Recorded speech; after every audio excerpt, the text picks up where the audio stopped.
So hey friends, this is Mili and welcome back to my channel. दोस्तों, आज की कहानी की शुरुआत होते ही हम इस कहानी की हीरोइन को देखते हैं, जो कि एक बुके डिलीवर करने के लिए आई थी। हाँ, वहाँ पे कुछ लोग कार्ड्स खेल रहे थे, तो वो लोग काफी बदतमीजी से उससे बात करते हैं और साथ में एक आदमी चिल्लाता भी है कि कौन बुक किया है। तभी दूसरा आदमी कहता है कि मैंने बुक किया है। सुई चाइना वापस आ रही है ना, इसीलिए। तब पता चलता है कि जो लड़का बोला है उसका नाम ईशवान है और वो सुई को काफी पसंद भी करता है। अब ये सारी बातें सुन के हमारी हीरोइन सोचती है कि इस आदमी का सिर्फ आवाज ही मेरे हस्बैंड जैसा नहीं है, नाम भी वैसा ही है। पर मेरा हस्बैंड तो गरीब है ना, और उसका पाँव भी टूटा हुआ है, तो ऐसा तो हो ही नहीं सकता है ना कि वो यहाँ पे हो। और वैसे इस बुके का भी दाम बहुत ही ज्यादा था, वो तो कभी अफोर्ड ही नहीं कर पाती ऐसा बुके। तो अमीर लोग का तो बात ही अलग होता है, ये सब कुछ सोच रही थी। अब इसी पॉइंट पे एक आदमी उसको कहता है बुके रख देने के लिए, तो वो रख देती है। तभी ईश्वर एक नेकलेस दिखाता है और ये नेकलेस वो सुई के लिए लाया था। वो कहता है कि बचपन से उसको कुछ भी सस्ता चीज अच्छा नहीं लगता ना, तो इसीलिए। ऑब्वियसली वो बहुत ज्यादा महंगा था वो नेकलेस। अब उसी पॉइंट पे वहाँ पे सुई आती है और उसको देख के हमारी हीरोइन पहचान जाती है उसको। वो कहती है कि 3 साल पहले वो दोनों लड़कियां एक कंपटीशन में पार्टिसिपेट की थी। वो पेंटिंग कंपटीशन था। वो सुई हमारी हीरोइन का पेंटिंग चुरा ली थी, पर बदनामी हमारी हीरोइन का हुआ। उसके ऊपर आरोप लगा चीटिंग करने का और उसको उस कंपटीशन से निकाल दिया गया और इस वजह से उसको उसका डिग्री सर्टिफिकेट भी नहीं मिला। हाँ, उसको जस्टिस चाहिए था, पर तब उसको पता चला कि वो प्रेग्नेंट है और उसी टाइम पे अचानक से ईश्वन का पाँव भी टूट गया, तो उन लोग को हड़बड़ी में शादी करना पड़ा। और उसी टाइम पे ये सुई बाहर चली गई थी। पर उसको इतना तो अच्छे से याद था ना कि उसके लाइफ में जो भी कुछ हुआ है ये सब इस सुई की वजह से ही हुआ है। वैसे उस टाइम वो ईश्वन के हाथ पे एक रोज भी देखती है, जो आज ही सुबह वो बनाई थी अपने हस्बैंड के हाथ पे, क्योंकि आज उसका बर्थडे था और साथ में उसका हस्बैंड भी बनाया था उसके हाथ पे। तो अब ये सब जानने के बाद वो जाके उस लड़का को देखती है, नाम पुकारती है अपने पति का, तो ये तो वही आदमी था। अब उसको वहाँ पे देख के वो कहता है कि वो मैं अपना कार्ड नहीं लाया था ना, तो इसीलिए उतना पैसा अपने दोस्त से उधार लिया था वो बुके खरीदने के लिए। वो कहती है कि पर तुम्हारा पाँव तो ठीक है। अब इतना जानने के बाद वो बुके उठा के उसी पे फेंकती है। इस पॉइंट पे उसका दोस्त उस पे चिल्लाना शुरू कर देता है कि तुम जानती भी हो ये कौन है, शेन फैमिली का इकलौता बेटा है ये, इतना अमीर लड़का को तुम मारोगी, तुम्हारा औकात ही क्या है।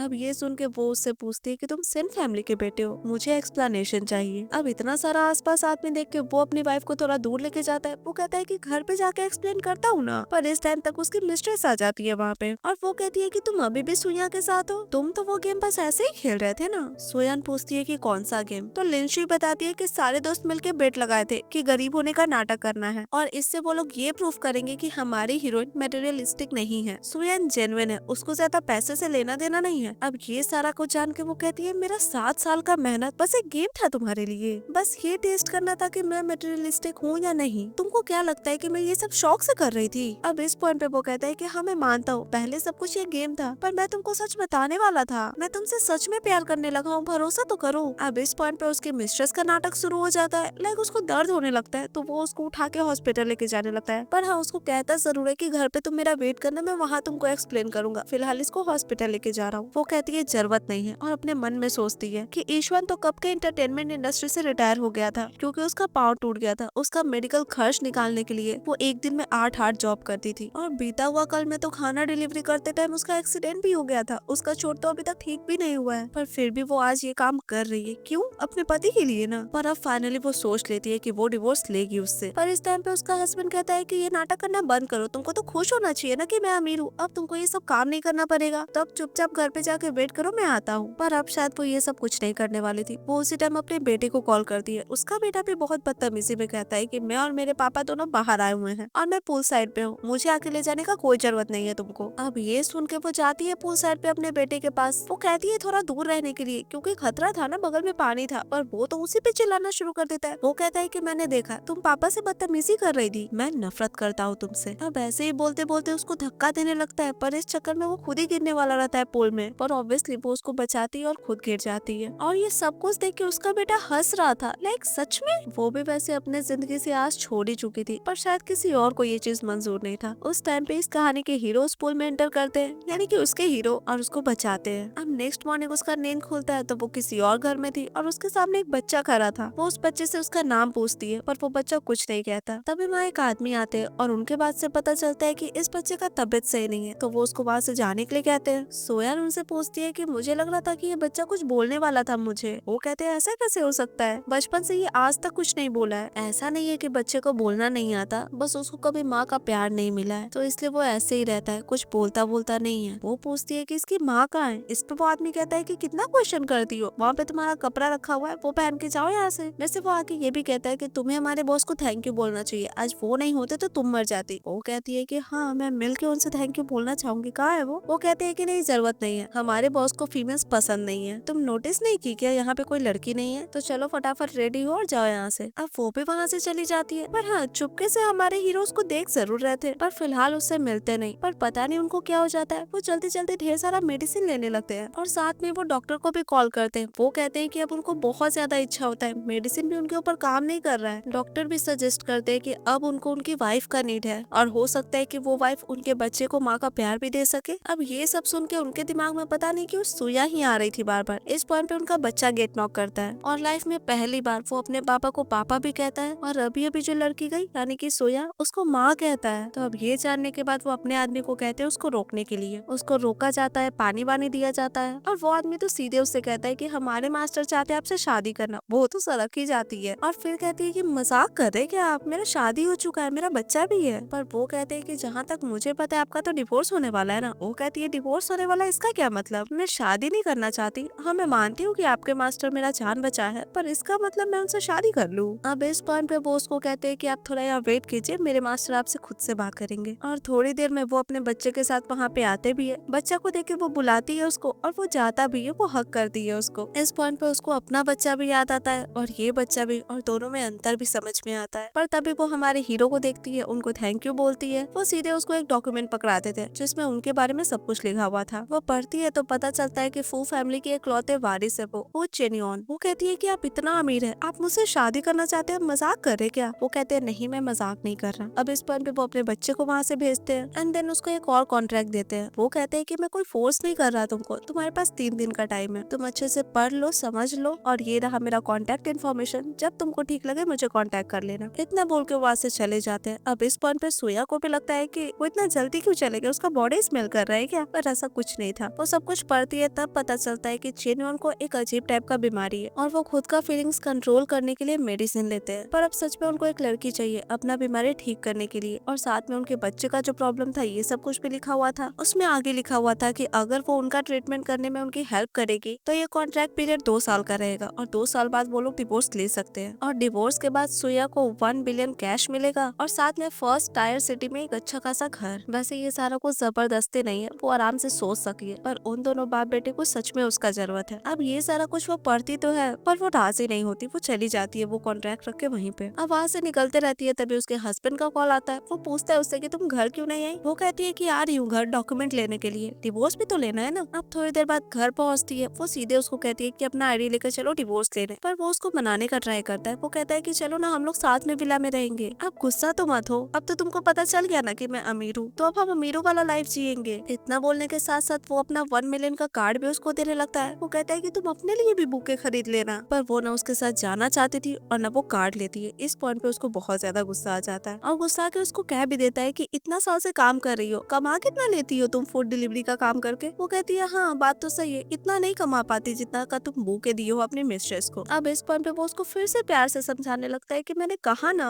स्टार्टिंग में ये बस गेम था, पर मैं सच में तुमसे प्यार करने लगा हूँ। अब इसी पॉइंट पे उसको मैसेज आता है उसके मिस्ट्रेस का और वो कहती है कि मैंने कहा था ना जितना ही तुम लड़के को समझाने का ट्राई करोगे ना वो उतना ही ड्रामा करेगी, उससे रूडली बात करो तब वो तुम्हारे पीछे पीछे आएगी। अब ये सुन के वो उस पे चिल्लाना शुरू कर देता है। वो कहता है कि तुमको क्या लगता है तुम्हारी दादी मानेगी इस चीज के लिए, तुम्हारे पास 1 रुपया तो है नहीं और तुम्हारा रेंटल अपार्टमेंट का लीज भी एक्सपायर होने वाला है, तो मेरे बिना तुम इस सिटी में सरवाइव नहीं कर सकती, तो अच्छे से सोच लो उसके बाद कांटेक्ट कर लेना। इतना बोल के वो निकल जाता है। अब उसके इस बात से वो भी अपना सामान लेके आ जाती है और सोच लेती है कि अब चाहे कुछ हो जाए वो इस आदमी के पास तो वापस नहीं आएगी। अब वहाँ से बाहर निकलती है तो उसकी दादी वहीं पे बैठी हुई थी, तो वो उनको खाना खिलाने के लिए लेके जाती है। अब खाना ऑर्डर तो कर देती है पर उसके पास तो उतना पैसा ही नहीं था, तो वो कहती है कि ये दोनों मुझे नहीं चाहिए, बस 1 प्लेट चाहिए, और जितना पैसा था वो उसको देने लगती है, मतलब 1 यॉन कम पड़ रहा था उसके पास। अब ये सुन के तो वो आदमी उससे बदतमीजी करने लगता है। ऑब्वियसली दादी उसको रोकती है, दादी उस पर चिल्लाती है और वो खाना खाने से मना भी कर देती है, पर अब तो वो आदमी और चिल्लाने लगता है कि ये खाना अब गंदा हो गया, ये कौन खाएगा। सूर्या कहती है कि मैं बर्तन धो दूंगी इसके बदले, पर वो आदमी मना करता है और जबरदस्ती दादी के हाथ से ब्रेसलेट निकालने लगता है। इस चक्कर में उनको चोट लग जाता है और ये देख के वो दोनों को वहाँ से बाहर निकाल देता है। अब बाहर बारिश हो रहा था, दादी माँ बेहोश हो गई थी, उनको चोट लगा था और इन सबसे ऊपर उसके पास पैसा नहीं था, तो वो रोने के अलावा और कुछ कर भी नहीं पा रही थी। इधर उधर नजर घुमाती है हेल्प के लिए तो उसको उसका हस्बैंड दिखता है जो कि बस उन लोग को देख ही जा रहा था। इस पॉइंट पे भी सुया को समझ में आ रहा था कि उसका नजर क्या कह रहा है, और ये देख के तो वो डेफिनेटली उससे हेल्प नहीं मांगती है। उसको चेनन का कार्ड दिखता है वहाँ पे, तो वो उनको कांटेक्ट करती है और थोड़ी देर में वहाँ पे एम्बुलेंस भी आ जाता है जो कि दादी माँ को लेके जाता है, और वो खुद भी आ जाते हैं और वो उसको लेके जाते हैं। अब उस टाइम पे उसका हस्बैंड अपनी मिस्ट्रेस से बात कर रहा था और अभी जो भी देखा वो उसको बता रहा था। वो कहती है कि सुया तो कॉलेज में बहुत सुंदर थी ना, तो हो सकता है कि वो और भी आदमी के साथ हुकअप करती हो, और वैसे तुम्हारा तो डिवोर्स ही होने वाला है ना, तो फिर इतना सोचना क्यों है। वो कहता है नहीं, सुया सिर्फ मेरी है, और इतना बोल के वो अपने ड्राइवर को कहता है उस कार का पीछा करने के लिए जिसमें सुया अभी गई है। इधर वो अपने मिस्ट्रेस से तो बात कर ही रहा था ना, वो अभी रेस्टोरेंट में जो हुआ वो सारा कुछ उसको बताता है, और साथ में ये भी कहता है कि अगर तुम मुझको नहीं रोकती तो मैं तो जाके सच में उसकी हेल्प कर देता। वो कहती है कि तुम जानते हो ना सुया को, वो जितना गुस्साती है, अगर वो ऐसी ही रही और तुम शेन फैमिली में उसको लेके आए तो तुम्हारी मम्मी कितना अपसेट हो जाएगी। अब ये सुन के वो कहता है कि हाँ बात तो सही है, अगर सुया तुम्हारी आधी सेंसिबल भी होती ना तो कितना अच्छा रहता ना। हाँ, उसकी मिस्ट्रेस इस पॉइंट पे कहने वाली थी कि तुम सोचते क्यों नहीं हो मेरे बारे में, पर तब तक वही कह देता है कि मैं उसको पसंद करता हूँ ना, क्या कर सकता हूँ। इतना बोल के कॉल काट देता है। इधर कार का पीछा करते करते कार ही गायब हो जाता है, मतलब उन लोग की आंख से ओझल हो जाता है। पर ड्राइवर देखा था कि नंबर प्लेट से लग रहा था कि ये कार फू फैमिली का है, पर वो आदमी भरोसा ही नहीं कर रहा था, क्योंकि इतना अमीर फैमिली से उसकी वाइफ का किस तरीके का कनेक्शन हो सकता था, ये भी तो पता चले ना भरोसा करने के लिए। इधर वो लोग आए थे दादी माँ के पास। हाँ, डॉक्टर चेक किए थे तो वैसे तो कुछ ज्यादा सीरियस नहीं हुआ था, पर फिर भी उनकी दादी का तबीयत खराब था, बॉडी में न्यूट्रिशन वगैरह का कमी भी था। इस पॉइंट पे वो खुद ही सुया को कहते हैं कि अगर तुमको कोई प्रॉब्लम ना हो तो इनको हमारे घर पे लेके चलते हैं, वहाँ पे इनका अच्छे से इलाज हो जाएगा। तो अब इस चीज से उसको क्या ही प्रॉब्लम था, कुछ नहीं होता। तो अब दादी माँ तो चली जाएगी, पर वो लोग घर के लिए निकलते हैं। अब कार में बैठ के उसको भी नहीं समझ में आ रहा था कि वो चिरवन का ट्रीटमेंट कर पाएगी क्या, मतलब उनको जिस तरीके का बीमारी था ये भी काफी अजीब था उसके लिए, और उनके दिमाग में चल रहा था कि इतना साल में पहली बार उनके साथ ऐसा हो रहा है कि एक ही दिन में 3-4 बार उनको दवा लेना पड़ रहा है, मतलब वो अपने इमोशंस को दबा नहीं पा रहे, और फिलहाल भी उनको ऐसे ही अनकंफर्टेबल फील हो रहा था, और अनफॉर्चुनेटली वो दवा लाना भी भूल गए थे, और ये सारी चीज वो भी देख रही थी। वो उनसे पूछना भी चाह रही थी कि उनको क्या हो रहा है, पर वो कहते हैं कि बेटर रहेगा तुम मुझसे बात ना करो, तो मैं घर जाके दवा ले लूंगा। तो अब वो भी कुछ नहीं बोलती। थोड़ी देर में वो लोग घर पहुंचते हैं और वो उतर के चले जाते हैं, पर हाँ ये बोल के जाते हैं कि उनका आदमी उसको उसके रूम तक पहुंचा देगा। अब पहले वो जाती है अपनी दादी से मिलने के लिए, उसके बाद उसको उसका रूम दिखाया जाता है। वो चली जाती है, वहाँ बगल में एक वेलकम कार्ड रखा हुआ था और साथ में एक और कार्ड रखा था जिसमें 10 मिलियन अमाउंट था और उसका पासवर्ड भी उसको पता था, इस तरीके से बताया हुआ था। तो वो कार्ड लेके पहुंच जाती है बगल वाले रूम में जो कि चेनवन का था। आवाज से उसको पता चल रहा था कि उनका तबीयत ठीक नहीं है, तो वो कहती भी है कि मैं कुछ हेल्प कर सकती हूँ क्या। अब ये सुन के वो गेट खोलते हैं और वो साफ साफ कहती है कि वो उनके साथ कोऑपरेट करने के लिए रेडी है। तो अब उसका ड्यूटी हुआ ना उनका ट्रीटमेंट करना, पर वो कहते हैं कि ऐसे नहीं, पहले तुम कॉन्ट्रैक्ट साइन करो, और अभी तक तो तुम्हारा डिवोर्स भी नहीं हुआ है ना, तो ये सब सही नहीं है। वो कहती है ठीक है फिर मैं जा रही हूँ आराम करने, पर वो उस टाइम उसको एक मेडिसिन देते हैं, उसके हाथ में चोट लगा था इसीलिए। ये लेके वो चली जाती है, पर उनको पता चल रहा था कि जब से वो उसको देखे हैं तब से उनका ये बीमारी और वर्स हो गया है। इधर वो अपने चोट पे मरहम लगा रही थी, तभी उसके हस्बैंड का उसको मैसेज आता है कि मैं तुम्हें डिवोर्स नहीं दूंगा। तो वो इसके बारे में बताने के लिए चेनवन को कॉल करती है। वो कहते हैं कि तुम चिंता मत करो, मैं देख लूंगा। अब उसको तो इतना ही बात करना था, पर उसको समझ में आ रहा था कि चेनवन का हालत ठीक नहीं है। तो वो कहती है कि मैं कुछ कर सकती हूँ क्या आपके लिए। वो कहते हैं बस बोलती रहो। तो अब वो बोलना शुरू करती है, अपने बारे में सब कुछ बताना शुरू करती है। 1.5 घंटा तक ऐसे ही बोलती रहती है। उसके बाद उसको भी रेस्ट करना था, तो वो लोग कॉल काट देते हैं। अब नेक्स्ट मॉर्निंग साउजिन उसको उठाता है। वो अपने साथ एक टॉय लेके आया था। इस टॉय का नाम उसकी होने वाली मम्मा को पता था। ये देख के बच्चे को बहुत खुशी होता है, पर सुयान अपने मन में सोचती है कि उसको ये नाम क्यों पता है। वो तो अपने बेटे के साथ ये सब खिलौना से खेलना चाहती थी, पर उसके बेटे को तो उसके साथ खेलने में कोई इंटरेस्ट ही नहीं था। पर कोई बात नहीं, फिलहाल वो साउजिन के साथ खेलती है, उसको बहुत मजा आता है। और ये सारा चीज देख के चेनवन को भी बहुत अच्छा लगता है, क्योंकि उनका बच्चा बहुत जल्दी घुल मिल गया था सुयान के साथ, तो ये तो अच्छी बात है ना। अब इस टाइम पे उनको अपने ऑफिस में काम था, तो वो चले जाते हैं। तभी उसको कॉल आता है उसके एक्स का, और वो उस पर गरमाने लगता है कि तुम्हारा क्या रिश्ता है फू फैमिली के साथ, मुझे फू फैमिली के लीगल टीम की तरफ से डिवोर्स एग्रीमेंट क्यों आया है। अब उसके इस बात से सुयान को समझ में आ जाता है कि चेनवन का क्या मतलब था। तो वो कहती है कि मिल गया ना पेपर, साइन कर देना। अब ये सुन के तो वो बहुत ही ज्यादा गुस्सा आ जाता है। वो कहता है कि तुम मेरी वाइफ का पोजीशन छोड़ के किसी और की मिस्ट्रेस बनने के लिए चली गई, तुम इतनी मटेरियलिस्टिक कब से हो गई। मैंने तुमसे माफी मांग लिया ना, तो जाने दो ना, जो भी हुआ सो हुआ। हमारा बच्चा बीमार है, आके मिलो उससे। वो कहती है कि तुम्हारे साथ है ना वो, उसका तुम ध्यान नहीं रख सकते। अब ये सुन के वो कहता है कि वापस कब आओगी ये बताओ। वो कहती है तुम्हारे लिए बस ये गेम था ना, पर मेरे लिए नहीं था। इतना बोल के कॉल काट देती है। अब इस टाइम पे वो अपने मन में सोचती है कि वो जब कॉलेज में थी तब उसको पता चला था कि ईश्वर बहुत ज्यादा गरीब है, तो इसलिए उसके रहने का खर्च भी वो देती थी पार्ट टाइम जॉब करके। करके। जब ग्रेजुएशन कंप्लीट हुआ तो उसका पाँव टूट गया, तो वो फिर फूड डिलीवरी करने का काम करने लगी। और सिर्फ इतना ही पे नहीं रुकी, जितना पैसा वो कमा सकती थी उतना वो कमाने का ट्राई करती थी अलग अलग तरीकों से। और उसका इतना मेहनत, बस एक गेम कह देना इतना काफी तो नहीं था ना, तो उसका गुस्सा होना तो नॉर्मल था। अब इधर उसका ये मूड तो साउजन भी देख रहा था, तो वो पूछता है कि क्या हुआ। वो कहती है कुछ नहीं, खाना खाने चलते हैं। अब उसी टाइम पे उसका एक्स उसको अपने बच्चे का फोटो भेजता है, ये दिखाने के लिए कि उसका बच्चा सच में बीमार है, और उसको शेन फैमिली में आने के लिए कहता है। अब इस पॉइंट पे वो साउजन को कहती है कि तुम जाके खाना खाओ, मैं रात में तुम्हारे साथ खेलूंगी। इतना बोल के वो चली जाती है। पर साउजन इस बात से बहुत रोने लगता है, क्योंकि उसको ऐसा लगता है कि शायद उसकी माँ कभी लौट के नहीं आएगी। इधर वो आती है उसके पास, वो तो उसको बुके दे रहा था, पर वो पहले ही कहती है कि मैंने तुम्हारी माँ से बात किया, वो तो हमारी शादी के लिए अब भी राजी नहीं है। अब ये सुन के वो गुस्साते हुए कहता है कि तुम माँ से बात की। वो कहती है हाँ, सिर्फ माँ से ही नहीं, मीडिया से भी, और अगर तुम डिवोर्स नहीं दोगे तो मैं हमारा सारा चैट्स और सारा ट्रांजैक्शन पब्लिक कर दूंगी, उसके बाद देखना तुम कितना इज्जत रहता है तुम्हारा। अब उसका ये बात सुन के वो चिल्लाना शुरू कर देता है, उसके कैरेक्टर को लेकर उससे क्वेश्चन करने लगता है। ऑब्वियसली वो फू चिनवन के साथ थे इसलिए। वो कहता है कि वो बस टाइम पास कर रहा है तुम्हारे साथ। वो कहती है तुम क्या कर रहे थे फिर। अब वो उसको फिर से समझाने लगता है कि मैं तो बस तुम्हारा टेस्ट ले रहा था, ये जानना चाह रहा था कि तुम गोल्ड डिगर हो या नहीं, पर अब मुझे पता चल गया तुम टेस्ट पास कर गई, तो तुम हमारे फैमिली में आ सकती हो, मेरे पेरेंट्स एक्सेप्ट कर लेंगे तुमको। अब ये सुन के उसको हंसी भी आता है और खुद के लिए बुरा भी लगता है, पर वो जाने लगती है। उस टाइम पे वो उन दोनों के बेटे को लेके आता है वहाँ पे, ताकि उसके वजह से भी वो रुक जाए, पर वो तो आते आते उसी को धक्का दे देता है। तो वो फिर एक हेल्पर को कहता है उसको लेके जाने के लिए, और फिर से उसको समझाने लगता है कि बच्चा है, थोड़ा बिगड़ गया है, लिस्ट भी कुछ कुछ खरीद देती है इसीलिए। वो कहती है अपना आईडी लो, डिवोर्स लेना है मुझे। हाँ, पहले तो वो मना करता है, पर फिर उसकी माँ का कॉल आ जाता है और उसकी माँ बहुत डांटती है और डायरेक्टली कह देती है कि तुम सोचना मत उस लड़की को लेके तुम हमारे घर पे आ सकते हो। तो अब डिवोर्स के लिए तो वो भी मान जाता है, पर हाँ उसको गिनवाने जरूर लगता है कि वो उसके लिए क्या क्या सेक्रीफाइस किया है। अब बाकियों का तो पता नहीं, पर वो इतना जरूर अपने मन में कहता है कि वो उसका नाजायज बच्चा भी पाल रहा है, क्योंकि उस दिन सुयन किसी और के रूम में गई थी। अब इस बात का क्या मतलब है इसके बारे में हमें आगे पता चलेगा, पर फिलहाल वो अपने फोन में एक चीज देखता है और वो कहता है कि तुम मुझे छोड़ना चाहती हो ना, पर ये देखो वो चिरवन शादी कर रहा है। तो अब तुम सोच लो कि अगर उसकी वाइफ आएगी तो वो बर्दाश्त करेगी क्या कि उसके हस्बैंड की भी एक मिस्ट्रेस है। अब ये देख के उसको याद आता है कि वही तो चिरवन के साथ सिलेक्ट कर रही थी उन लोग के शादी के लिए इन्विटेशन का कवर पेज, पर इस बारे में वो उसको कुछ बताती नहीं है, वो तो अपना बकवास चालू ही रखता है। और इतना बात बोलने के बावजूद जब वो उसके साथ रहने के लिए नहीं मानती है तो वो कहता है कि हाँ ठीक है, मैं मान लिया कि तुम भी गोल्ड डिगर हो, तो इसलिए डिवोर्स देने के लिए राजी भी हो जाता है। और थोड़ी देर में डिवोर्स हो भी जाता है उन दोनों का। डिवोर्स होते ही वो तो चली जाती है, पर उसका बकवास चालू रहता है। वो कहता है कि 1 महीना बाद चिरवन का शादी हो जाएगा, उसके बाद उसको अपने मिस्ट्रेस का कोई जरूरत नहीं रहेगा, तो फिर मेरे पास मत आना रोती धोती, मैं तुम्हें एक्सेप्ट नहीं करूंगा। इधर वो चिरवन के घर पे आती है तो उनको थैंक यू बोलती है, डिवोर्स हो गया था ये बात भी बताती है। इस टाइम पे वो उसको बताते हैं कि हमारी शादी 1 महीना बाद होगी। वो कहती है कि हाँ मैंने इन्विटेशन कार्ड देखा है, पर इतना बड़ा शादी करने का कोई जरूरत नहीं था। वो कहते हैं कि नहीं जरूरत था, शाओजिन को लेजिटिमेट माँ चाहिए। अब इस चीज से उसको भी कोई प्रॉब्लम नहीं था, पर उसको कार का इंसिडेंट याद आ रहा था, तो इसलिए वो उन्हीं को घूरे जा रही थी। इस पॉइंट पे वो उसको कहते हैं कि मुझे नहीं पता तुम्हारा क्या इन्फ्लुएंस है मुझ पे, पर तुम ऐसे मुझे देख रही हो तो मैं काम नहीं कर पा रहा हूँ, तो शादी होने तक प्लीज थोड़ा दूर रहना मुझसे। अब उनका ये बात सुन के वो भी काफी हड़बड़ा जाती है वहाँ से जाने के लिए, और हड़बड़ाहट में क्या होता है ऑब्वियसली उसका पाँव फिसलता है, गिरती है, पर वो थाम लेते हैं, पर फिर वो चली भी जाती है जल्दी से। पर इस चीज की वजह से उनको ढेर सारा मेडिसिन लेना पड़ता है। अब उसी टाइम पे उनका आदमी आके बताता है कि उनका बच्चा नहीं मिल रहा है, मतलब सर्विलियंस कैमरास भी चेक कर लिया गया है पर तब भी नहीं मिला। अब इस चीज से चिरवन परेशान नहीं होते, क्योंकि उनको आइडिया था कि उनका बच्चा कहाँ हो सकता है। वो जाके देखते हैं तो उनका बच्चा वहीं पे बैठ के रो रहा था। वो रीजन पूछते हैं तो वो कहता है कि माँ किसी और की माँ बनने वाली है क्या। वो कहते हैं कि नहीं ऐसा कुछ नहीं है, वो आपकी मम्मा बनेगी, वो अभी भी रूम में है, आप जाओ मिल लो उससे। अब ये जान के वो खुश भी होता है और चला भी जाता है। अब वहाँ जाता है तो वो तो काफी खुश हो जाता है, क्योंकि उसकी मम्मा उसको छोड़ के नहीं गई। अब इस टाइम पे चेनवन कहते हैं कि शाओजिन के नहाने का टाइम हो गया, तो ऑब्वियसली लेके जाने की बात करते हैं, पर वो कहती है कि नहीं नहीं मैं कर लूंगी, मुझे आता है ये सब। इतना बोल के शाओजिन को लेके वहाँ से चली जाती है। तो अब ये सब करने के बाद वो जब जाते रहती है तब वो देखती है कि उनका आदमी कॉफी लेके जा रहा है। अब हाँ उस टाइम पे वो भी एक्टिंग करने लगता है कि उनका पेट दुख रहा है, तो ये कॉफी क्या वो चेनवन को दे देगी, वो स्टडी रूम में। अब वो भी मना करे तो कैसे करे, वो ले लेती है। तो वो कॉफी लेके भी जाती है, वहाँ रख भी देती है। ऑब्वियसली उसको देख के उनका हालत थोड़ा खराब होता है और उसको भी याद आ जाता है उनका बात, तो वो वहाँ से जाने लगती है। पर वो उसको रोक के कार्ड देते हैं। वो कार्ड पेंटर जांग का था। वो 10 साल से किसी को भी अपना स्टूडेंट नहीं बनाए थे, क्योंकि वो रिटायरमेंट ले लिए थे, पर चिनवन उनसे बात कर लिए हैं और अब वो सुयन को अपने स्टूडेंट बनाने के लिए रेडी है। अब ये सब बोलने के बाद वो उसको बताते हैं कि वो कल बाहर के लिए निकल रहे हैं, कम से कम आधा महीना लगेगा, तो शाओजिन का ध्यान रखना। अब वो तो जो कर सकती थी वो करेगी ही, पर उसके दिमाग में चल रहा था कि इतना महंगा गिफ्ट वो एक्सेप्ट की है तो बदले में उसको भी तो कुछ देना चाहिए ना। पर चेनवन के पास तो हर चीज था, बस उनको जिस चीज का जरूरत था वो था उनका ट्रीटमेंट, और वो उसमें उनकी हेल्प भी कर सकती थी। यही सोच के वो उनके करीब बढ़ने लगती है, पर वो उसको रोकते हैं। वो कहते हैं तुम्हारी नजरों में मैं खुद को कंट्रोल नहीं कर सकता क्या? वो कहती है ऐसा बात नहीं है, पर इससे आपको आपके काम में थोड़ा आसानी होगा। वो कहते हैं ठीक है मैं समझ गया, पर तुम जाके आराम करो। तो वो भी कुछ नहीं कहती, चली जाती है वहाँ से। और नेक्स्ट डे सुबह सुबह एक सूप बनाने लगती है। ऑब्वियसली चेनवन ट्रिप पे जा रहे थे तो उनको देने के लिए। उसी टाइम पे उसको उसके एक्स का फिर से कॉल आता है, और वो जो सूप बना रही थी वही सूप वो उसके बच्चे के लिए बनाने के लिए कहता है, क्योंकि वो बीमार है। वो कहती है तुम उसके पिता हो ना, तो तुम नहीं बना सकते क्या? अब इस बात पे फिर से वो एक ही राग आपने लगता है कि चुनन शादी के बाद तुमको निकाल देगा घर से। उसको ऑब्वियसली कोई इंटरेस्ट नहीं था ये सुनने में, तो वो फोन काटने लगती है। और वो कहता है कि तुमको पेंटिंग में इंटरेस्ट है ना, मैं तुमको प्रोफेसर लियो से मिलवा सकता हूँ। प्रोफेसर लियो पेंटर सांग के स्टूडेंट थे। वो कहती है मुझे जरूरत नहीं है। अब इस बात पे भी वो चिल्लाना शुरू कर देता है, तो वो तो कॉल ही काट देती है। अब इस चीज से उसका एक्स ऐसे ही बहुत ज्यादा फ्रस्ट्रेटेड था। तभी उसका बेटा आता है उसके पास, क्योंकि उसको वो सूप पीना था। यही बात वो अपने पापा को कह रहा था, पर वो उसको भी हटाता है। फिलहाल वो कहता है खुद से खुद की नैनी ढूंढ लो। अब धक्का दिया था तो वो बैठ के रोना शुरू कर देता है, जिससे वो और भी ज्यादा इरिटेट हो जाता है। और उसको याद भी आता है कि सुयन थी तो क्या थी, और अब नहीं है तो उसके पास क्या नहीं है। पर इस टाइम वो बच्चा भी सुयन को कॉल करने के लिए फोन उठाता है। तभी कॉल आ जाता है लिंसवी का। तो वो लिंसवी को बताता है कि उसका तबियत खराब है और उसको वो सूप पीना है। वो कहती है आप चिंता मत करो, आप अपना ध्यान रखो, मेरे पास नैनी है तो वो आपके लिए बना देगी। इतना बोल के वो कहती है पापा को फोन देने के लिए, तो वो भी दे देता है और वो लेके फोन चला जाता है बाहर। पर तब ये बच्चा खुद में कहता है कि आंट लिंसवी सूप बनाएगी तो उसमें कितना सारा मेडिसिनल हर्ब्स डालेगी, ना कि उस सुयन के तरह जो सारा सस्ता सामान यूज करके बनाती थी। इधर उसका सूप बन गया था तो वो जाने से पहले उनको दे देती है। अब वो तो चले जाते हैं, पर वो साउजिन को कहती है कि कल से अगर वो पढ़ने के लिए जाए तो उसको कोई प्रॉब्लम है क्या? वो कहता है नहीं। तो अब नेक्स्ट डे वो उसको किंडरगार्टन पहुंचा भी देती है, और उसी किंडरगार्टन में उसका बच्चा भी पढ़ने आता था। तो वो देख लेता है इन दोनों को, और वो सोचता है कि ये किसी और की नैनी बन गई, पर मेरे लिए सूप बनाने के लिए नहीं आई। अब गुस्सा तो आता है, पर ठीक है उसको कोई खास फर्क नहीं पड़ रहा था। तो वो दोनों अंदर चले जाते हैं किंडरगार्टन में, और सुयन भी घर पे आ जाती है। वो अपना पेंटिंग प्रैक्टिस कर रही थी, क्योंकि बहुत सालों से पेंटिंग करी नहीं थी, और अब पेंटर सांग की स्टूडेंट बनना था तो मेहनत तो करना पड़ेगा ना। तब यही सब सोच रही थी, पेंटिंग कर रही थी, तभी उसको कॉल आता है चेनवन का। दोनों ऐसे ही थोड़ी देर बातें करते हैं, फिर वो उसको कहते हैं कि तुम करो मैं बस देखता हूँ। तो वो कॉल पे ही अपना पेंटिंग करते रहती है। तो पेंटिंग कंप्लीट होने के बाद वो लोग फिर से बातें करते हैं, पर वो नोटिस करते हैं कि चेनवन का हालत खराब हो रहा है। पर अगेन उनको तो कोई ट्रीटमेंट चाहिए नहीं था उससे, तो वो उसको सोने के लिए कहते हैं। तो वो तो जाके सो जाती है। फिर आधी रात में उसको कॉल करते हैं, और इस बार फोन से फिर से बातें करने लगती है। लाइक वो अपने बारे में बताना शुरू करती है, पर इस बार उन पर वो भी काम नहीं कर रहा था। तो वो कोई और तरीका कहते हैं उसको करने के लिए। हाँ बहुत हिचकिचा रहे थे, पर वो फिर भी करती है। तो ये सब करने के बाद थोड़ी देर बाद उनको अच्छा फील होने लगता है, तो वो उसको सोने के लिए कहते हैं। वो भी सो जाती है। अब नेक्स्ट मॉर्निंग वो उसी कार्ड से कॉल करती है पेंटर सांग को। वो कहते हैं कि मिस्टर फोन को उसका पोर्टफोलियो दिखाए हैं, और नेक्स्ट वीक वो बीजिंग आ रहे हैं, तो वो उससे वहीं मिल लेंगे। अब ये सुन के वो भी खुश हो जाती है, और वापस से जाके अपना पेंटिंग कंटिन्यू करती है। तभी उसके फोन पे ढेर सारा कॉल आता है, ढेर सारा मैसेज आता है चेनवन का। वो कहते रहते हैं कि मैंने अपना लिमिट क्रॉस किया, तुम नाराज हो क्या? और कोई जवाब ही नहीं मिलता उसको, क्योंकि उसका तो ध्यान ही नहीं था ना अपने फोन पे। अब जब उसका पेंटिंग कंप्लीट होता है और वो अपना फोन चेक करती है, तब उसको समझ में आता है कि इतना सारा कॉल्स एंड मैसेजेस है मिस्टर फू का। तो इसलिए वो वापस से कॉल करती है, पर कॉल ही नहीं लगता। अब उसका दिमाग खराब की मीटिंग में है क्या? पर तभी गेट नॉक होता है। जाके खोलती है तो पता चलता है कि मिस्टर फू तो उसके सामने खड़े हैं। पर वो यहाँ क्या कर रहे थे ऐसे अचानक? वो तो बिजनेस ट्रिप पे थे ना। वो कहते हैं हाँ तो फोन नहीं उठा रही थी, तो मुझे लगा तुम नाराज हो, तो माफी तो मांगना पड़ेगा ना। मतलब वो 8 घंटा ट्रेवल करके आए सिर्फ उससे माफी मांगने के लिए। अब ये सुन के उसको शौक तो लगता है, पर वो कहती है कि मैं तो बस पेंटिंग कर रही थी, मैं आपसे नाराज कैसे हो सकती हूँ। अब उसके मुंह से ये सुन के उनको भी अच्छा लगता है, मतलब रिलैक्स्ड हो जाते हैं। तो अब वो उनको कहती है कि आप थोड़ा आराम कर लीजिए, इतना ट्रेवल करके आए हैं। इस बात पे वो कहते हैं कि मतलब कल जो भी हुआ उसके लिए तुम गुस्सा नहीं हो। वो कहती है नहीं, इन सब चीजों के लिए मैं कैसे गुस्सा हो सकती हूँ, तो इसका मतलब मैं थोड़ा बहुत ओपन हो सकता हूँ आगे से। वो पूछते हैं। इस बात पे वो भी अपना सहमति देती है, पर वो कहते हैं कि 9 घंटे बाद मेरा इंपॉर्टेंट मीटिंग है तो मुझे जाना पड़ेगा। हाँ उसके लिए थोड़ा अजीब था, पर वो कहते हैं कि मुझे बस इस बात का तसल्ली है कि तुम नाराज नहीं हो। तो क्या बस ठीक है, वो चले जाते हैं। पर उनके ऐसे जाने से उसको बुरा जरूर लगा था। अब नेक्स्ट डे वो साउजिन को फिर से लेके जाती है उसके किंडरगार्टन पहुंचाने। तभी वहाँ पे वो तीनों भी उसको देख लेते हैं, और वापस से ईश्वन आके उस पर चिल्लाना शुरू कर देता है। वही सब कहता है कि अपने बच्चे को छोड़ के तुम किसी और के बच्चे को संभाल रही हो, और ये सब करने से तुमको क्या लगता है मिस्टर फू तुमको अपने घर पे रहने देंगे? शादी के बाद सब कुछ खत्म हो जाएगा। इस बात पे लिंशुई कहती है कि मिस्टर फू एक आइलैंड रेंट की है अपना शादी करने के लिए। एक कस्टमाइज्ड वेडिंग ड्रेस बनवा रहे हैं जिसको बनाने में 3000 लोग लग रहे हैं। बहुत ज्यादा महंगा ज्वेलरी खरीद रहे हैं अपनी वाइफ के लिए। तो तुमको क्या लगता है अपनी वाइफ को छोड़ के वो तुम पे ध्यान देने वाले हैं? अपना शक्ल भी देखी हो आईने में। अब इतना कुछ सुन के भी वो कुछ भी नहीं बताती अपने और चिरवन के रिश्ते के बारे में। वो बस कहती है कि तुम तो बहुत दिन से इसके साथ हो ना, तुम दोनों शादी कब कर रहे हो? इस बात पे ईश्वन झट से कहता है कि हम दोनों तो सिबलिंग्स की तरह है, तुम इससे जल रही हो।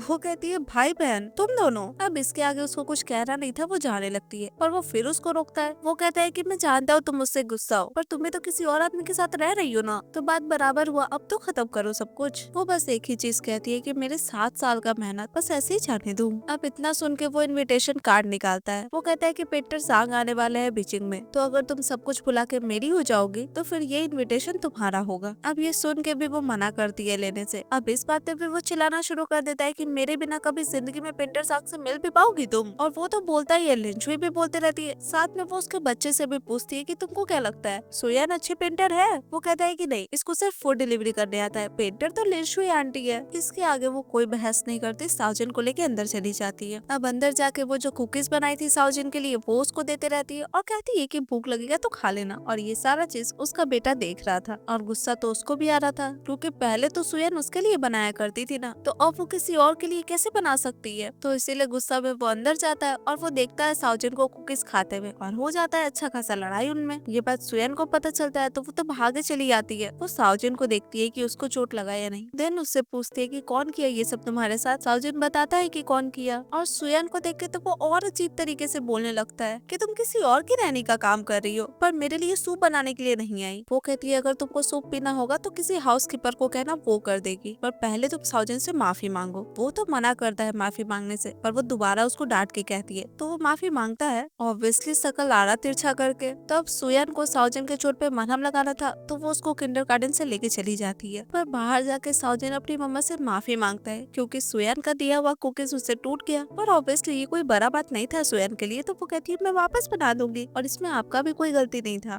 अब ये सुन के वो उसको हक कर लेता है। पहली बार उसको फील जो हुआ था कि माँ का प्यार क्या होता है। इधर उसका बेटा खुद ने बोला जा रहा था कि वो बकवास सस्ता सा कुकीज किसको खाना है, जब आंट लिंचू आएगी तो वो तो मेरे लिए खूब महंगा महंगा स्नैक्स लेके आएगी। यही सोच के वो खुश हो रहा था फिलहाल। अब ऐसे ही करते करते रात हो जाता है पर उसके घर से तो कोई आता ही नहीं है। टीचर भी उससे पूछती है कि दोबारा कॉल करूँ क्या, पर वो मना करता है। उसी टाइम उसके घर की हाउसकीपर आती है। उसको देख के वो बहुत ज्यादा गुस्सा आ जाता है। ऑब्वियसली अपने पापा या फिर लिंचुई को एक्सपेक्ट कर रहा था वो, क्योंकि आज तो उसको चोट भी लगा था ना, तो उसके पापा या फिर लिंचुई को आना चाहिए था उसको लेने के लिए, पर फिलहाल कोई भी अवेलेबल नहीं था, ऐसा वो हाउसकीपर कहती है। और लाती है ना उसके लिए ढेर सारा स्नैक्स, तो वो तो वही लेके खुश हो जाता है और उसके साथ चला आता है। इधर सुयन साउजिन के चोट पे बहुत प्यार से मरहम लगा रही थी और उधर वो ढेर सारा खिलौना के बीच में बैठ के बस रोए जा रहा था। कॉल भी करता है लिंचुई को, बताता है कि उसको चोट लगा है तो क्या वो आके बैंडेड कर सकती है, पर लिंचुई कहती है कि वो काफी बिजी है तो ये करने के लिए वो किसी हाउसकीपर को कह दे। इतना बोल के कॉल काट देती है और उसके बाद फिर ये रोने लगता है। वो कहता है अपने आप से कि लिंचुई आंटी को क्या हो गया, वही तो पहले बोलती थी ना कि पापा बहुत अमीर है और वो मुझे अपने घर पे नहीं लेके जा सकते क्योंकि उनके लाइफ में सुयन है, एक बार वो चली जाएगी तो फिर सब कुछ सही हो जाएगा। पर अब तो सुयन चली भी गई है, फिर लिंचुई आंटी क्यों नहीं आती मेरे पास? अब ये सब सोचते सोचते उसको फिर से लगता है कि शायद सुयन ही लिंचुई को गुस्सा दिला दी होगी, इसलिए वो ऐसा कर रही है। तो फिर से कॉल करने का सोचता है, पर तभी उसको आवाज आता है। जाके देखता है तो पता चलता है कि उसके पापा वापस आ गए, बहुत ड्रंक हालत में। वो उसी हालत में बोले जा रहा था कि सुयन वापस आ गई, जाके मेरे लिए हैंगओवर सूप बना के लेके आओ और पता नहीं क्या क्या करके लेके आओ। बच्चा हिलाते हुए उसको कहता है कि मुझे चोट लग गया है, इसमें मरहम तो लगाओ, पर उसका बकवास तो बंद ही नहीं हो रहा था, जिसपे वो बच्चा चिल्लाता है कि सुयन बहुत पहले जा चुकी है। ये सुन के वो होश में आता है और उसको याद आता है कि उन दोनों का डिवोर्स भी हो चुका है अब तो अब उसके मन में जितना भड़ास था वो फिर से बोलना शुरू कर देता है। इस पॉइंट पे उसका बच्चा कहता है कि मुझे चोट लगा है। ऐसे ही बोल बोल के इतना न चिल्ला रहा था कि वो खुद ही उसको धक्का दे देता है, तो वो फिर बैठ के रोना शुरू कर देता है और इस चीज से उसको और इरिटेशन होता है, तो वो उसको चुप करा देता है डांट के। तो इस बार वो भी चुप होकर भाग जाता है वहाँ से। और अब ईश्वन सुयन को मिस जरूर कर रहा था, क्योंकि जब भी वो पहले लिंचुई के बर्थडे पार्टी से आता था ड्रंक होके, तो वो रहती थी उसका ख्याल रखने के लिए, पर अब तो कोई नहीं था और उसको छोड़ी तो छोड़ी किसी और के पास चली गई, तो अब तो चांसेस बहुत कम गया ना उसके पास वापस आने का। तो इस बात से उसको गुस्सा भी आ रहा था। वो उसी टाइम उसको वॉइस मैसेज करता है कि मैं तुम्हें 10 दिन का टाइम देता हूँ, अगर तुम मिस्टर फू के शादी से पहले आ जाती हो तो मैं तुम्हें मिसेज से बनने का मौका दूंगा, सब कुछ ठीक कर दूंगा। इधर वो ये वॉइस मैसेज सुनती है पर उसको कोई खास फर्क नहीं पड़ता। वो तो फिलहाल अपना वेडिंग ड्रेस ट्राई कर रही थी तो उसी में बिजी हो जाती है और अपना फोटो खींच के अपने होने वाले हस्बैंड को को भी भेजती है वैसे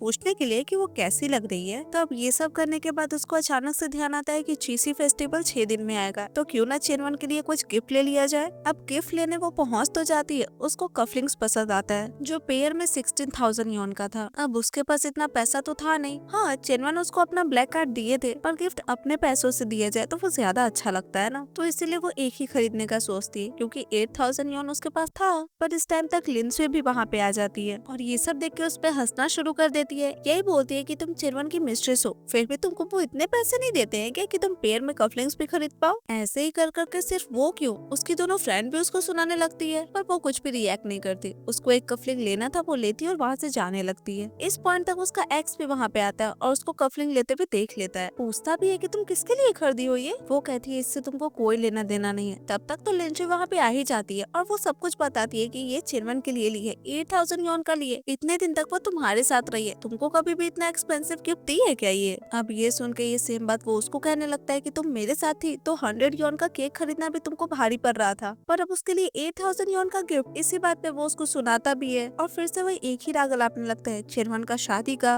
और उसको सेन फैमिली में वापस बुलाने का। पर वो सब कुछ इग्नोर करके उसका हाथ छुड़ा के चली जाती है वहाँ से। अब यहाँ से वो जाती है साओजिन को लेने के लिए, तो वहीं पे उसके साथ थोड़ा सा खेलने लगती है और ये सारा चीज वो तीनों भी देखता है। तो उसका एक्स अपने बेटे को कहता है कि तुमको तुम्हारी माँ वापस नहीं चाहिए क्या, अगर चाहिए तो उसको बुलाओ, वो आ जाएगी तुम्हारे बुलाने पे। पर वो कहता है कि मुझे वो पसंद नहीं है। इस बात पे वो समझाता है कि घर में जो मेड्स है तुम ही कहते हो ना कि वो अच्छा काम नहीं करती है, तो अगर ये आ जाएगी तो तुम्हारा काम तो सारा आसान हो जाएगा ना। अब ये सुन के वो बच्चा भी खुश हो जाता है कि हाँ सुयन बहुत अच्छी मेड है, तो अब इसी नाते वो उसको चलने के लिए तो कहेगा, ऐसा वो कहता है वो ईशवान से। इधर ये लोग घर आ जाते हैं। वो साउजिन की चोट पे फिर से मलहम लगा रही थी, तभी उसके बेटे का वॉइस मैसेज आता है उसको कि मेरा चोट बहुत दर्द कर रहा है। अब ये सुन के वो कॉल करती है तो ईश्वर उसको कहता है कि तुम्हारा बेटा मिस कर रहा है तुमको, वो चाहता है कि तुम वापस आ जाओ। कल वैसे भी मास्टर सांग का पार्टी है, तो अगर तुम उससे पहले आ जाती हो तो मैं तुम्हें इनविटेशन भी दूंगा। अब उसके बाद पे वो बोलती है कि मैं नहीं आना चाहती, पर दिन उसका बेटा उसको पुकारने लगता है। ये सुन के वो थोड़ा इमोशनल तो होती है पर कॉल काट देती है और उसका आंसू ये बेटा पोंछता है। अब उसी टाइम पे वहाँ पे केक आता है जो कि ऑब्वियसली उसके हस्बैंड बोले थे वहाँ पे देने के लिए, तो उनके कहे अनुसार पहुँचा दिया जाता है और तुरंत ही उनका वीडियो कॉल भी आ जाता है। तो माँ बेटे दोनों चिनवन से बातें भी करते हैं ढेर सारा और वो बताती भी है कि कल वो पेंटर जांग से मिलने भी जाएगी। इधर तो वो जब उसको देखते हैं तब उनको मेडिसिन लेने का ही नीड पड़ता है, तो वो लेते भी है। अब सीन शिफ्ट होता है नेक्स्ट डे। वो पहुंचती है वहाँ पे और गेट पे वो दोनों भी मिल जाते हैं उसको।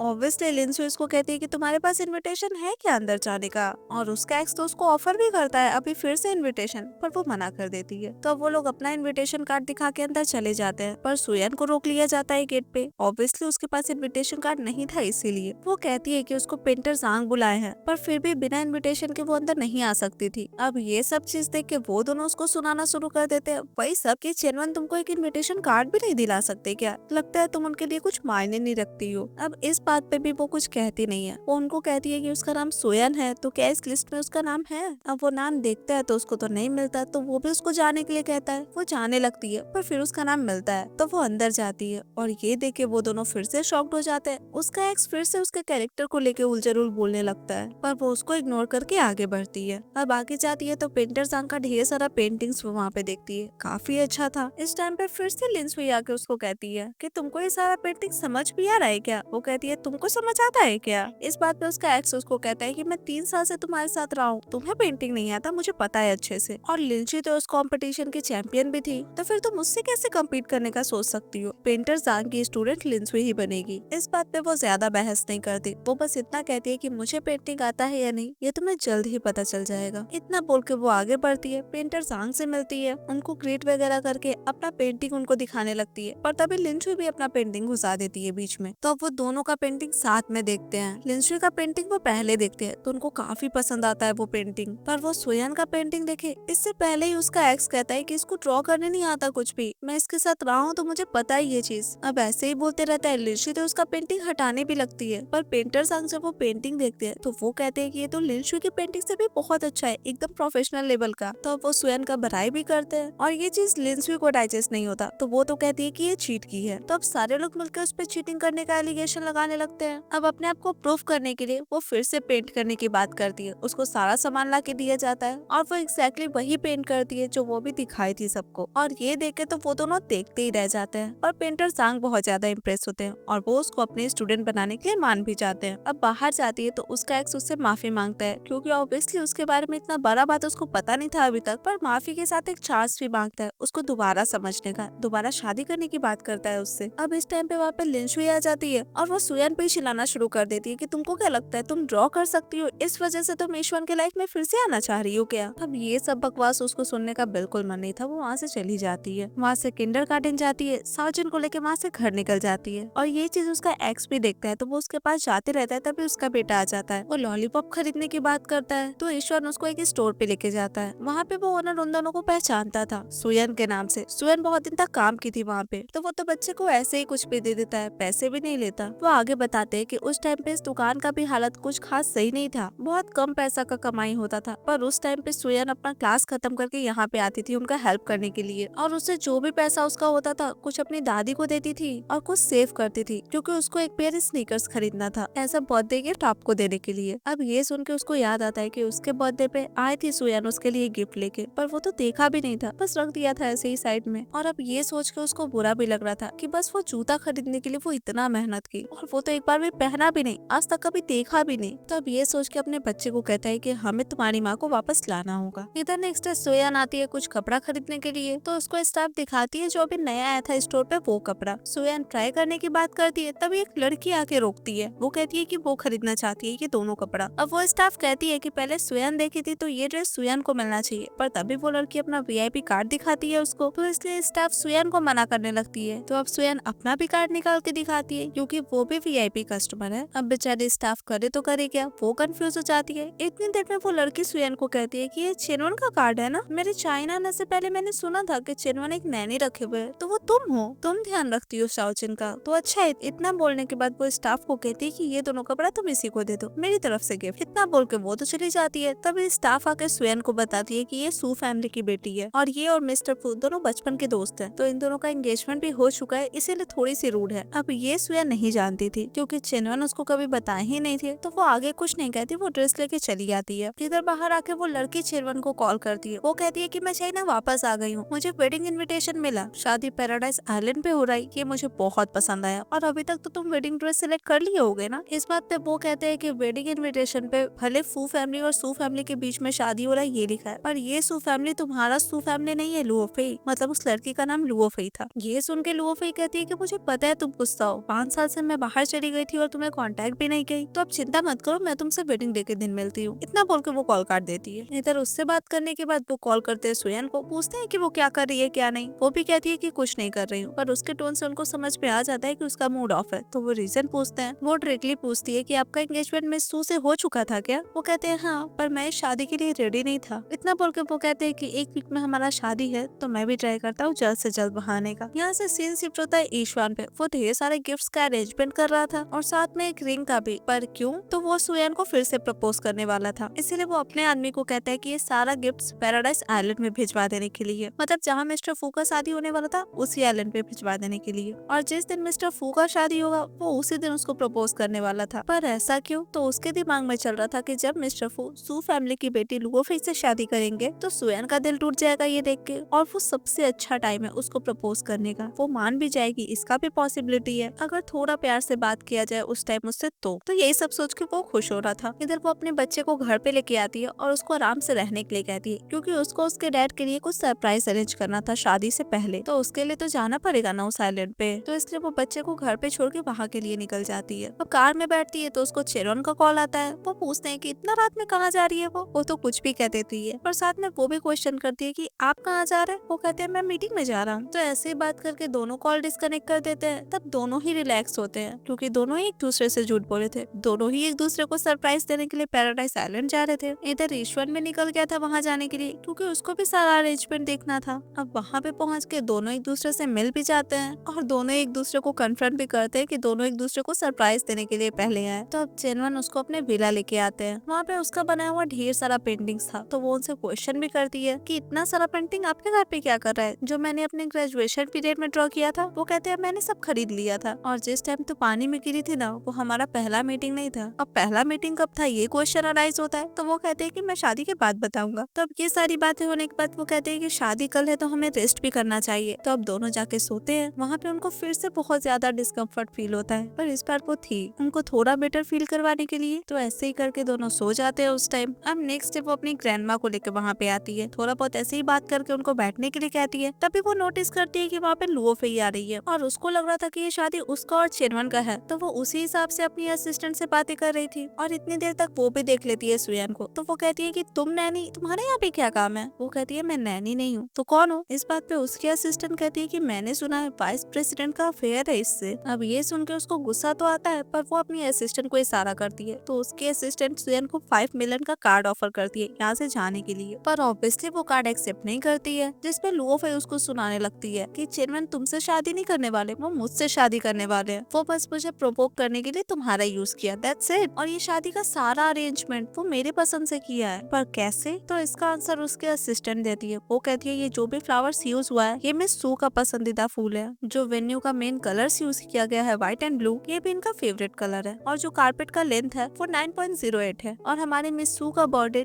8 सितंबर है। तो इसका मतलब मिस सू के हर एक प्रेफरेंस को ध्यान में रखते हुए यहाँ का अरेंजमेंट किया गया है। यही सारी बातें वो कर रही थी और पैसा भी देने का ट्राई कर रही थी, पर सुयन कुछ नहीं बोल रही थी। तब तक उसका वेडिंग ड्रेस भी आ जाता है वहाँ पे, और ये वेडिंग ड्रेस देख के लुओ भी बहुत ज्यादा खुश हो जाती है। वो ड्रेस मांगती है पर सुयन कहती है कि ये मेरे लिए है और इसका फिटिंग भी उसके हिसाब से है। अब इस बात पे भी वो दोनों बकवास करना शुरू कर देती है, पर वो स्टाफ कंफर्म करती है कि हाँ ये बात सही है। तो अब इस बात पे लुओ भी कहती है कि वो जा रही है चेनवन को मनाने के लिए, क्योंकि वो जानती है कि बस वो थोड़ा सा नाराज है और कोई बड़ा बात नहीं है। ऐसे ही सारा बकवास करके चली जाती है वहाँ से। आगे जाके चेनवन को कॉल करती है और उनसे मिलने की बात करती है। वो भी कहते हैं कि ठीक है। इधर वो अपना वेडिंग ड्रेस ट्राई करने जा रही थी, तभी उसका दिमाग का दही करने के लिए फिर से वहाँ पे आ जाती है लिन शुई और फिर से आके वही सारा बकवास करने लगती है। लाइक चेनवन तुमसे शादी नहीं करने वाले हैं, वो मिस सू से शादी करने वाले, उसके बाद तुम्हारा मजाक बनेगा। यही सब बोल बोल के खुद ही हंस रही थी। तभी स्वयं का बेटा उसके पास आता है और वो आके स्वयं को मनाने का ट्राई करता है कि वो एक बार उसके पापा से मिल ले। अब बच्चा इतना रिक्वेस्ट कर रहा था तो वो भी मान जाती है मिलने के लिए। वो लेके जाता है सुयन को अपने पापा के पास। ईश्वन तो वहाँ पे फुल अरेंजमेंट करके रखा हुआ था। अब सुयन तो उससे पूछती है कि ये सब चल क्या रहा है। तब तक वहाँ पे लिंचुई भी पहुँच जाती है और वो उसको कहती है कि क्या कर रहे हो तुम? मैंने कहा था ना कि इस तरीके से हैंडल नहीं करना होता है, थोड़ी देर छोड़ दो और इग्नोर करते रहो, ये खुद ही डेस्परेट होकर तुम्हारे पास वापस आ जाएगी। ये सुन के वो कहता है कि मैंने बहुत दिन से यही किया है और अब बस बहुत हो गया। तो इसलिए इस बार वो उसको झटक के सच में उससे माफी मांगता है और शादी के लिए प्रपोज भी कर देता है। बहुत तरीके से उसको मनाने का ट्राई करता है, खुद की जिंदगी में वापस बुलाने के लिए जो वो कर सकता था, जो वो बोल सकता था, सब बोलता है। पर वो कहती है कि जिस टाइम मैंने डिवोर्स पेपर्स पे साइन किया था, मैंने उसी टाइम सोच लिया था कि मैं तुम्हारे पास वापस नहीं आऊंगी। अब ऐसा नहीं था कि वो पहले बहुत अच्छा आदमी था अचानक से बदल गया, वो था पहले से भी रूड था, पर वो हर टाइम सोचती थी कि थोड़ा प्यार अगर उसको दिखेगा तो वो बदल जाएगा। पर ऐसे ही करते करते 7 साल बीत गया, पर न उसका प्यार बढ़ा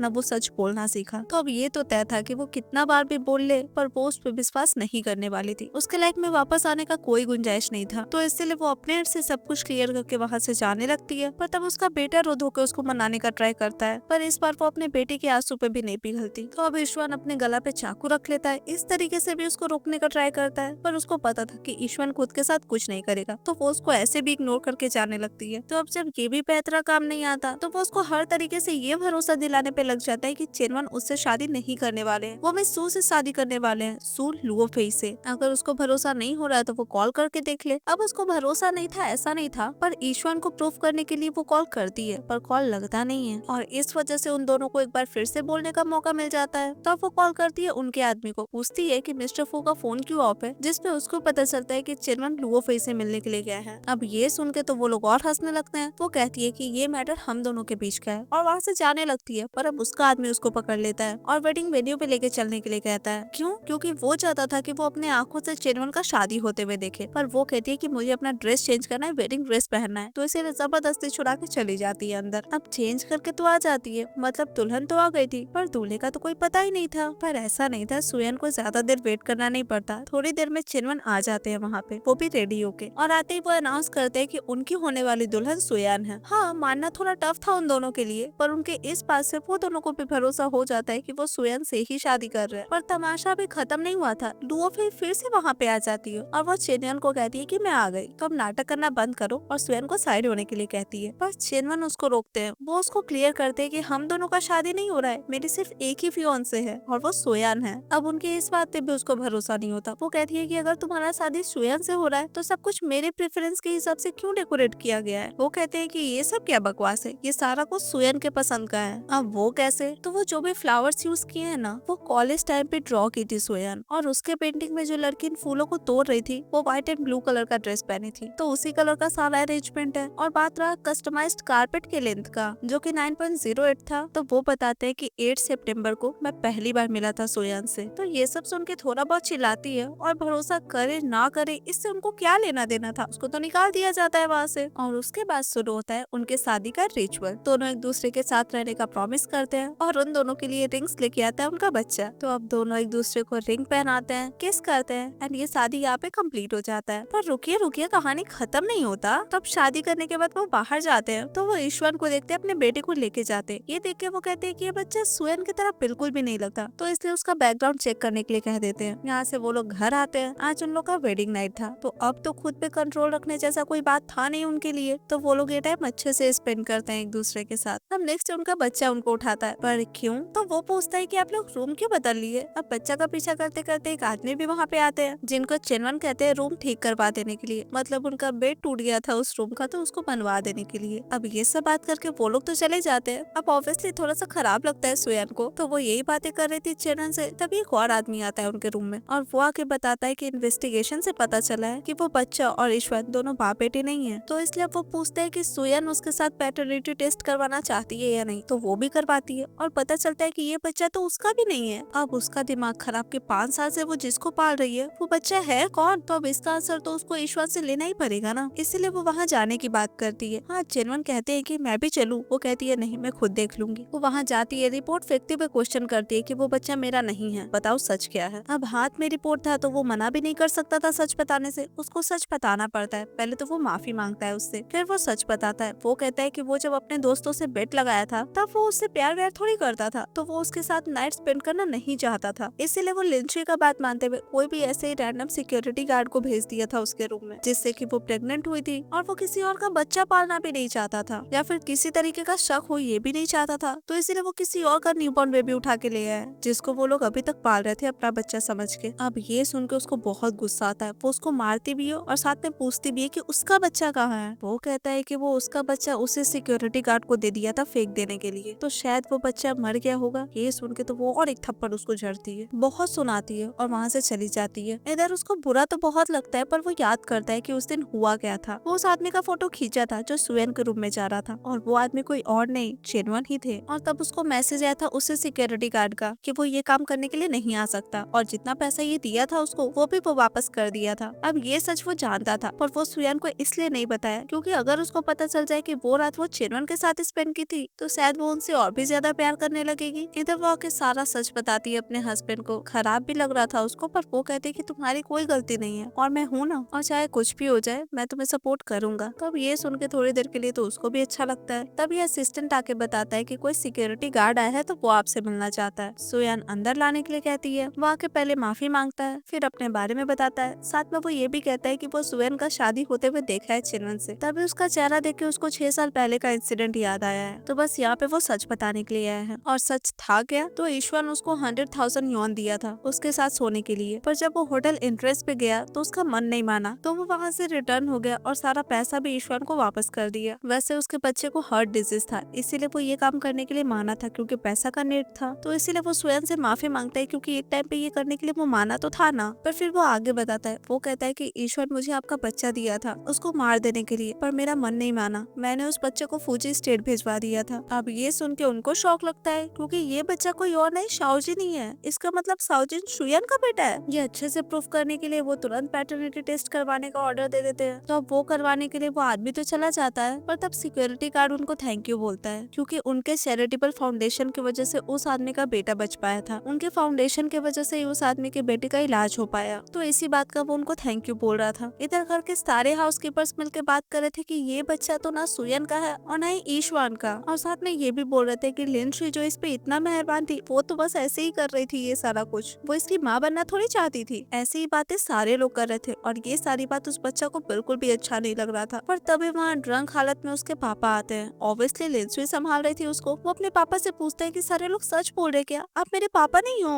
वो तो उसी को झटक देता है। बेचारा बच्चा भी एक साइड होकर बैठ के रोने लगता है। सुयन को याद कर करके खूब रोता है। तभी वहाँ पे पुलिस के साथ पहुँचते हैं चेनवन, और उन लोग के किए गए अपराधों की वजह से उन लोग को तो जेल जाना ही था। साथ में पहले ये भी दिखा दिया जाता है कि उन लोग का फैमिली अच्छा खासा बैंकरप्ट हो चुका है। ये सब होने के बाद उन लोग को लेके जाया जाता है। यहाँ से सीन शिफ्ट होता है उन दोनों पे। पैटर्निटी टेस्ट रिपोर्ट आ गया था जो कि उनको दिखाया जाता है और इसे ये प्रूफ हो जाता है कि साओजिन सुयन का ही बेटा है। और उस टाइम साओजिन आ भी जाता है तो वो तो उसको अच्छे से हक कर लेती है। बच्चा भी बहुत प्यार से उनको मम्मी पापा बोलता है। और इस टाइम तक चेनवन को ये पता चल चुका था कि 6 साल पहले सुयन जिसके साथ नाइट स्पेंड की थी वो कोई और नहीं, वो खुद थे। और ये बात उनको याद आया था कि उनका हालत उस टाइम पे बहुत खराब था, उनको मेडिसिन दिया गया था तो वो गलती से उसी के रूम में चले गए थे। तो इसका मतलब साओजिन उन दोनों का ही बेटा हुआ। इस बात पे वो कहती है कि पहली बार इस टाइम पे आप मुझसे मिले थे क्या? वो कहते हैं नहीं, मैं उस दिन का बात नहीं कर रहा था। जब मैं 18 साल का था, 10 साल पहले, तो कुछ लोग मुझ पे हमला करना चाहते थे कि ये भी थे। उसके वजह से मैं बहुत ज्यादा इंजर्ड हो गया था और कंट्री साइड में ही रहना पड़ा था। मैं वहाँ से बाहर नहीं जा सकता था, पर मैं वहाँ पे खिड़की से बाहर तुम्हें देखा करता था। स्कूल के बाद तुम रिवर साइड जाती थी ड्रॉ करने के लिए। इस बात पे वो कहती है कि हाँ मुझे याद है, एक लड़का वहाँ पे था और वो मुझे महंगा महंगा पेंट्स खरीद के भी देता था, पर वो कभी बाहर नहीं आया तो मैंने उसे कभी थैंक यू नहीं बोला। इसीलिए मैं बस उससे बात कर पाती थी पर कभी उसको देखी नहीं थी। तो आज तो उसको पता चल ही गया था कि वो आदमी थे कौन। वैसे वो उसको पसंद भी करते थे और वो जब एब्रॉड से वापस आए थे तो वो चाह रहे थे उसको प्रपोज करना, पर वो जब सुयन को देखे तो वो ईश्वर का हाथ पकड़ी हुई थी। मतलब वो दोनों रिलेशनशिप में थे तो वो उन दोनों को डिस्टर्ब ना करना बेटर समझे। बस दूर से उसको खुश देख के खुश थे वो। तो अब सब कुछ सच पता चलने के बाद दोनों अपने नए जीवन की तरफ बढ़ते हैं और ये कहानी यहीं पे खत्म हो जाता है। तो दोस्तों आपको ये कहानी कैसा लगा आप मुझे कमेंट्स में जरूर बताइएगा। And thank you so much friends for watching this video. मैं आपसे मिलती हूँ अब नेक्स्ट वीडियो में, तब तक के लिए बाय।